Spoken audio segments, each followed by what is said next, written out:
On peut parler de Mayotte en suivant l'actualité et puis on peut aussi profiter d'avoir, quelqu'un qui a un regard un peu plus large pour reparler du contexte. Aujourd'hui, pour parler de Mayotte, je suis avec Samuel Furfari. Bonjour Samuel. Bonjour David et bonjour à tous ceux qui suivent ta chaîne. Alors, en ce moment, on s'intéresse à Mayotte, qui défraie la chronique pour ses difficultés, avec, l'immigration, pour ses difficultés avec l'eau, pour ses difficultés, importantes.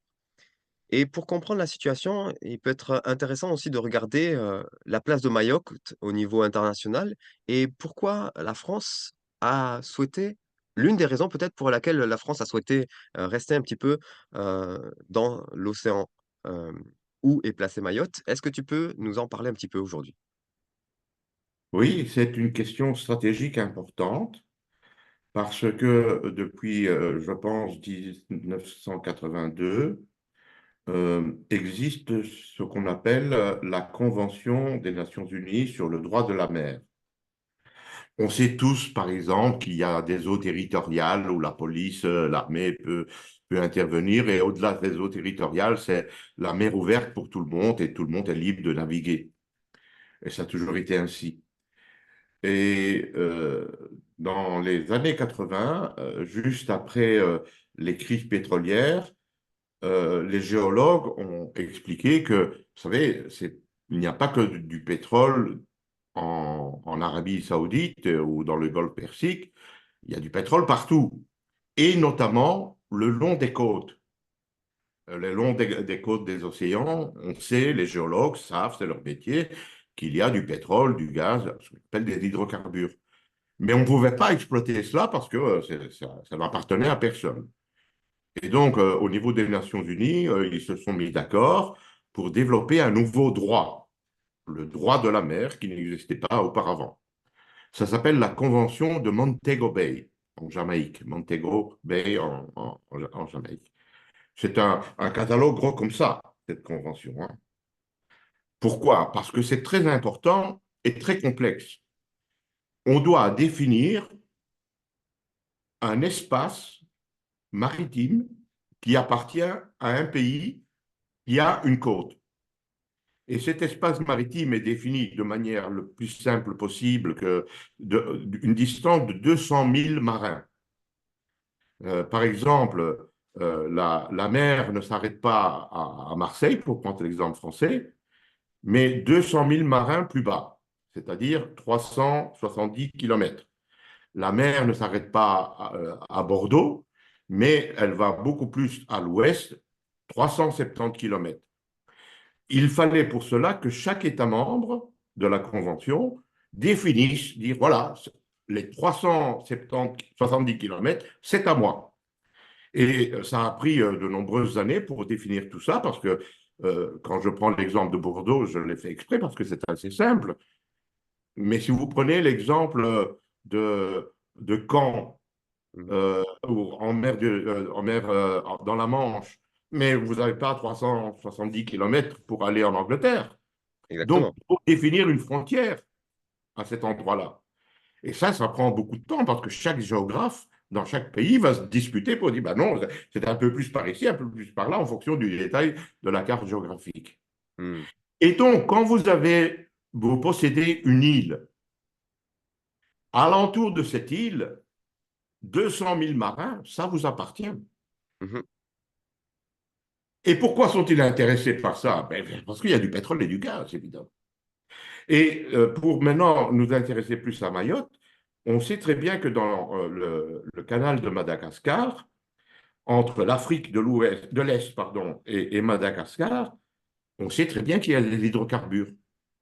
Et le premier qui les a exploités, c'est le Mozambique. Mmh.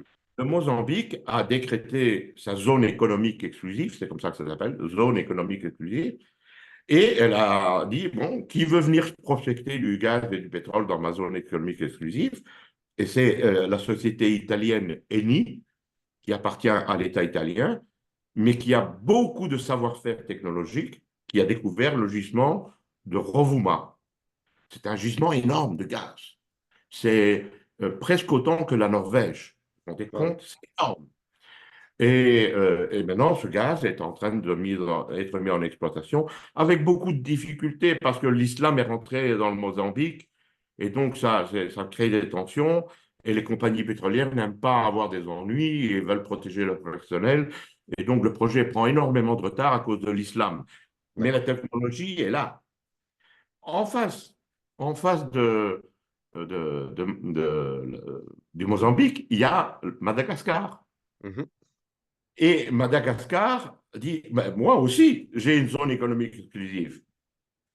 Sauf que à l'ouest de Madagascar, il y a toute une série de pitons rocheux qui s'appellent les îles Éparses. C'est un très joli nom, n'est-ce pas? Les îles Éparses, comme si Dieu avait répandu ces pitons rocheux. Et lors de l'indépendance de Madagascar, personne n'a pensé à ces îles Éparses, des pitons rocheux qui s'intéressent à ça. Et puis, on s'aperçoit qu'il y a du pétrole et du gaz alentour, ou potentiellement du pétrole et du gaz. Et donc, la France dit non, non, non, non, ça, c'est pas Madagascar, ça, c'est la France. Et donc, il y a tout le temps des gendarmes sur ces pitons rocheux avec le drapeau pour dire ça, c'est la France. Parce qu'il ne faudrait pas que ça devienne Madagascar, parce que le jour où on va trouver du pétrole et du gaz, ça doit être pour la France et pas pour Madagascar. Le problème n'est pas résolu. Il y a des disputes au niveau des Nations Unies, parce que Madagascar ne lâche pas la prise, évidemment. Et il a toujours dit, ben, ces îles ça nous appartiennent puisqu'elles sont tout près de Madagascar. Mhm. Au nord de Madagascar, il y a Mayotte. Et au nord de Mayotte, il y a Comores. Et il n'y a jamais les 370 kilomètres entre les. Ce qui veut dire que toute cette zone est d'un intérêt crucial pour la production d'hydrocarbures. Et donc, vous pensez bien que la France n'a aucun intérêt à laisser tomber les Mayotte. Mhm. Et pourquoi laisser tomber un territoire si la population est contente? Si, quand une population veut être indépendante comme à Madagascar, pourquoi pas? Mais la population de Mayotte, elle veut rester française. Pourquoi devrait-on dire non, on n'en veut pas? Bon, puis qu'il y ait des problèmes économiques, etc., ça c'est autre chose, que je ne suis pas compétent en la matière. Mais Mayotte est un endroit potentiellement intéressant pour produire du pétrole et du gaz, et Comores aussi. Et donc, toute cette zone va soulever de plus en plus d'intérêts géopolitiques. Et donc, ça ne va pas disparaître. Les tensions ne vont pas disparaître là tant qu'on ne met pas de l'ordre dans tout cela. Mhm. Figurez-vous qu'il y a exactement la même chose au large de la Chine. Parce qu'au large de la Chine se trouve Taïwan, se trouve également plus à l'est les Philippines et le Japon. Et toute cette zone est en pleine ébullition parce que chacun veut trouver que le piton rocheux lui appartient. C'est pas pour mettre des éoliennes, hein. C'est parce qu'il y a du pétrole et du gaz et donc un grand potentiel économique. Mhm. Donc voilà, Mayotte restera français, je crois, parce que la population le veut et la France n'a aucun intérêt à abandonner ce territoire maritime. Et pourtant, donc tu le dis bien, la population locale le veut, mais j'ai lu quelque part, alors là on sort un petit peu de ton champ direct de compétences, mais n'empêche que je te pose la question. Il me semble avoir lu que dans le processus de proposition d'indépendance, il était prévu au niveau international que ce soit un tir groupé, c'est-à-dire que soit toutes les îles redevenaient indépendantes, soit aucune, et qu'elles ont toutes voté pour l'indépendance, sauf Mayotte. Donc, si on suit le processus normal du droit international, Mayotte aurait dû, malgré le vœu de la population locale de l'île, devenir indépendante. On peut renverser l'argument. Oui. Parce qu'il faut s'il faut que tout le monde soit d'accord, ben, il suffit qu'il y en ait un qui ne soit pas d'accord et ça ne se fait pas. Donc, Mhm. c'est une question de droit international que je ne connais pas, mais c'est comme quand vous avez une maison en indivision dans une fratrie, ben, il faut qu'on soit tous d'accord. S'il y en a un qui n'est pas d'accord, on ne vend pas, hein. Donc, Mhm. ici, ça peut être la même chose aussi. Donc, voilà, c'est certain que le droit international doit être vérifié. Et de toute façon, la France va faire le maximum pour tenir Mayotte, hein. Mhm. Ça serait pas stratégiquement intelligent d'abandonner Mayotte. C'est un endroit dans l'océan Indien qui est important. Et donc, voilà. D'ailleurs, tous les autres font la même chose. Vous vous souvenez de la guerre des Falklands en Argentine? Vous êtes trop jeune, peut-être, Je David. suis un peu jeune, moi, pour ça. Ouais. Il y a eu dans les années 80, je crois, début des années 80, une guerre entre l'Argentine et le Royaume-Uni. Oui. Parce qu'au large de l'Argentine, il y a un archipel qui s'appelle les Falklands, qui appartiennent au Royaume-Uni. En espagnol, ce sont les Maldivas. Et donc, les Argentins prétendaient que c'était à eux. Il y a eu une guerre. Vraiment, Mmh. il y a eu des soldats morts du côté britannique à cause de ça, mais ils ont maintenu cela parce qu'ils disent c'est notre territoire, on a besoin d'un endroit pour avoir des bases. On ne parlait pas beaucoup de pétrole à l'époque, c'était avant la convention du droit de la mer, hein, au début.